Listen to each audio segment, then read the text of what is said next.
Assalamualaikum sahabat sekalian. Di tengah banyaknya perbincangan lintas agama, salah satu topik yang sering mengundang pertanyaan adalah, apakah Yesus yang diyakini umat Kristiani itu sama dengan Nabi Isa alaihissalam dalam Islam? Dalam video ini, kita akan menyimak pandangan dari Koh Donditan, seorang pendeta, dan juga penjelasan ilmiah dari Ustadz Adi Hidayat. Mari kita simak dengan hati yang jernih dan niat untuk mencari kebenaran, bukan memenangkan perdebatan. Apakah Nabi Isa dan Yesus Kristus itu adalah orang yang sama? Jujur ya, selama saya dari lahir Katolik sampai detik sekarang, dan saya ada keinginan, kemarin sudah ada saya pembicaraan ya, saya pikir itu orang yang sama, pribadi yang sama. Saya pikir. Ya. Menurut saya gini, kalau dibilang pribadi yang sama, kita bisa melihat beberapa ciri-ciri atau karakteristik daripada dua nama itu. Kita tahu di dalam bahasa Ibrani, orang yang dimaksud itu namanya Yosua atau Yesua. Namanya transliterasi atau paralelisasi. Contoh lah misalnya, katanya nih ya, orang Sunda nggak bisa ngomong F katanya. Kata orang Sunda apa? Enggak, itu fitnah katanya. Lidah orang, lidah bangsa kan beda-beda. Yes. Ya. Jadi kalau orang Yunani mengatakan atau mengucapkan dengan sebutan Yosua atau Yesua, di Aramaik itu bisa disebut dengan Iso. Oke. Bahasa Aramaik. Orang Aramaik. Ada Suryani Timur, ada Suryani Barat ya, betul ya? Kalau yang Suryani Barat, kalau nggak salah Yesu ya. Yesu. Nah, betul kan? Ada Aramaik, ya kan? Ada utara, ada timur. Terus Arab mengucapkan atau melafazkannya Iso itu dengan Isa. Orang Yunani di belakang namanya mereka kebanyakan pakai us gitu, ya kan? Engkus gitu sih. Paulus gitu. Terus kemudian dari Isos, bahasa Yunani sama bahasa Latin ini kan sebenarnya juga serupa gitu lah ya. Dari Isos, nanti tulisan Latinnya juga begitu, dibacanya Isos. Baru kira-kira tahun 1524, seorang ahli tata bahasa Itali itu menemukan huruf J. Ya. Baru dari Isos, dari huruf Latin menjadi Jesus. Diketemukan huruf J-nya baru di abad ke-16, 1524. Kira-kira 100 tahun lebih, Bible pertama itu yang baru mencantumkan nama Jesus itu baru di tahun kira-kira 1750-an. Nah, selain itu, kita juga melihat dari ciri-cirinya. Yang disebut dengan Yesus atau Isa punya ibu yang namanya siapa? Kalau di Katolik namanya Maria dan Yusuf. Maria. Koreksi saya kalau saya salah. Ibunya, Maria dan Yusuf ya. Bahasa Arabnya Maryam. Ada nggak Bible yang pakai kata Maryam? Ada. Nggak tahu saya. Ada. Mau lihat? Ya, nggak usah. Terus ada lagi misalnya John di Inggris. Di sini apa? Yohanes. Gitu. Jadi itu hanya paralelisasi nama gitu. Tapi yang dimaksud orangnya sama nggak? Sama. Begitu juga dengan Yesus dan Isa. Ibunya sama, Maria atau Maryam. Terus kemudian di Bible juga, di Quran juga diceritakan Yesus atau Isa itu diutus hanya untuk Bani Israel. Betul? Iya. Betul. Ciri-cirinya sama kan? Lahir tanpa ayah kandung. Betul? Iya, betul. Kalau Yusuf kan bukan ayah kandung. Di Bible juga begitu ceritanya. Jadi ciri-cirinya sama. Terus kemudian Yesus dan Isa itu ciri-cirinya satu lagi. Dia datang bukan untuk meniadakan hukum Taurat. Ya. Sama kan? Sama, menggenapi. Jadi udah banyak tuh ciri-ciri yang sama tuh. Jadi hanya karena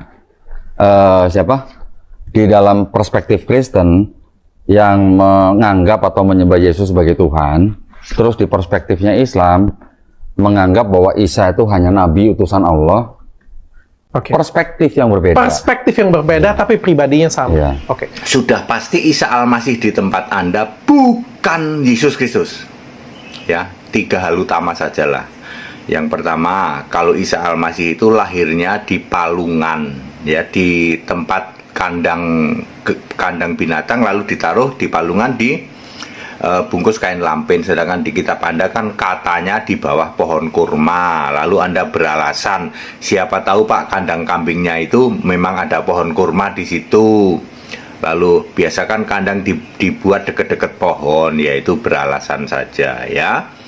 Jadi Isa Al-Masih yang asli yang ada di Alkitab bahasa Arab lahir di kandang ya, kandang lalu ditaruh di dalam palungan, dibungkus dengan kain lampin. Itu ada di dalam Lukas 2 ayat 7. Orang tua dari Isa Al-Masih adalah Maria.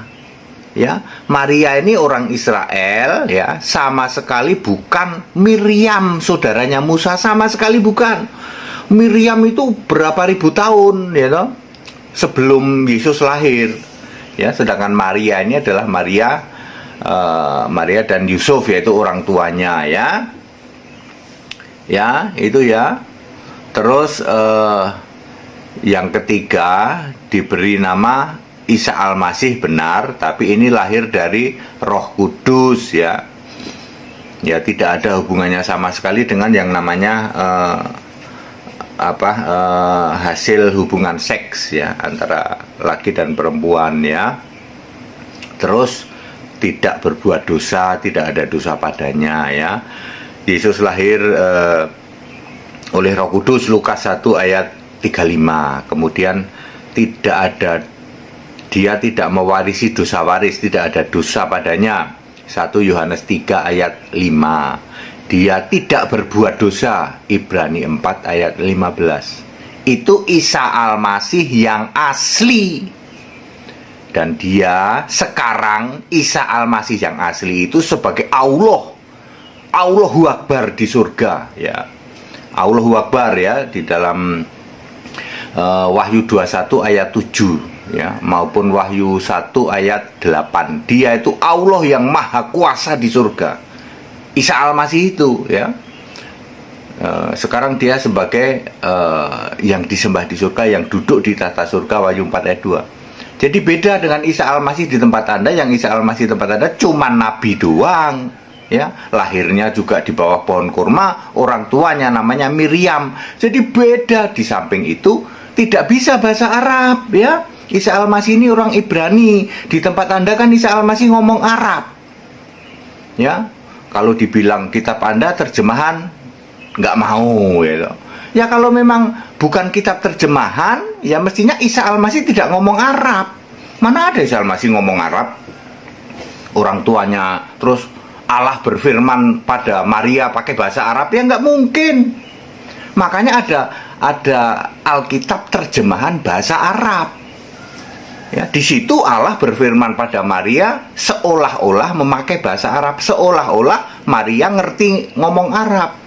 Karena Alkitab terjemahan. Lah kalau kitab Anda, Allah ngomong sama, makanya bukan Maria, dia tulis Miriam. Ya. Terus Allah bisa ngomong bahasa Arab gitu ke Isa Al-Masih. Isa Al-Masih nggak bisa ngomong Arab. Ya, waktu jadi manusia ya. Berarti terjemahan dong Pak. Ya, dibilang terjemahan nggak mau, katanya asli. Loh, kalau asli Isa Al-Masih nggak ngomong Arab Pak. Ya, jadi valid ya. Jadi pertama, bukti bahwa Isa Al-Masih di tempat saudara-saudaraku umat muslim 100% bukan Yesus. Isa Al-Masih yang asli ada di dalam Alkitab bahasa Arab. Bukti pertama, Isa Al-Masih lahir di kandang ya, terus dibungkus kain lampin, ditaruh dalam palungan, manger ya, manger ya. Itu Lukas 2 ayat 7 ya.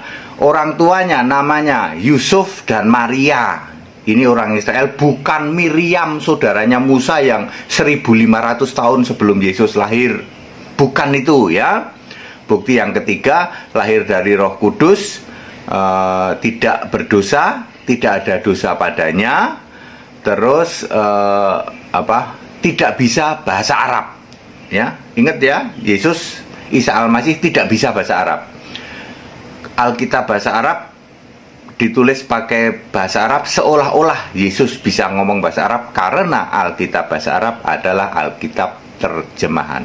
Baik, saya pernah ditanya, Ustaz, kenapa Anda tidak mengakui Isa sebagai Tuhan? Isa kan nabi, saya bilang. Tapi Isa kan luar biasa. Isa satu-satunya makhluk yang diciptakan tanpa bapak. Tanpa bapak, makanya kami akui sebagai Tuhan. Saya katakan, mohon maaf, walaupun ini belum dihapus, tapi kita lihat baik-baik. Nggak apa-apa ya. Perhatikan baik-baik. Kalau Isa ditetapkan sebagai Tuhan hanya karena lahir tanpa bapa, saya tanya kenapa Adam tidak ditetapkan sebagai Tuhan?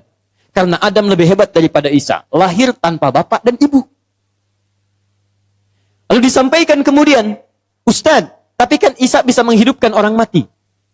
Lalu kami tegaskan, yang menghidupkan orang mati, makhluk mati bukan cuma Isa. Nabi Ibrahim pernah menghidupkan makhluk mati dengan izin Allah. Dan caranya lebih hebat dibanding Nabi Isa. Buka Quran surah kedua Al-Baqarah, ayat 260, paling kiri sebelah atas. Wa idh qala Ibrahim rabbi arini kaifa tuhyil mauta. Ketika Ibrahim menyampaikan kepada Rabbnya, ya Allah, tolong tunjukkan pada saya bagaimana menghidupkan yang mati. Qala awalam tu'min, Allah berfirman, kamu enggak yakin dengan saya? Qala bala walakin liyatma'inna qalbi. Saya yakin ya Allah, tapi tolong tunjukkan supaya hati saya lebih tenang saja, supaya hati lebih tenang. Lihat baik-baik, kata Allah, ambil burung, potong-potong, kemudian tebarkan di setiap bukit. Jadi setiap bagiannya pisahkan, simpan bukit 1, bukit 2, bukit 3. Thummad'uhunna ya'tinaka sa'ya. Kamu tinggal panggil, hei datang dengan izin Allah. Isa manggil, hei hidup dengan izin Allah. Ibrahim manggil, hei hidup datang dengan izin Allah. Nabi Isa menghidupkan yang mati, maaf masih utuh. Ditepuk, bangun dengan izin Allah. Nabi Ibrahim lebih canggih. Dipotong-potong dulu, disebar, dipanggil, hidup dengan izin Allah. Nyatu lagi dengan izin Allah Subhanahu wa Ta'ala. Lalu kami sampaikan, kalau Nabi Ibrahim menghidupkan yang lebih canggih dengan izin Allah, kenapa beliau tidak disebut sebagai Tuhan?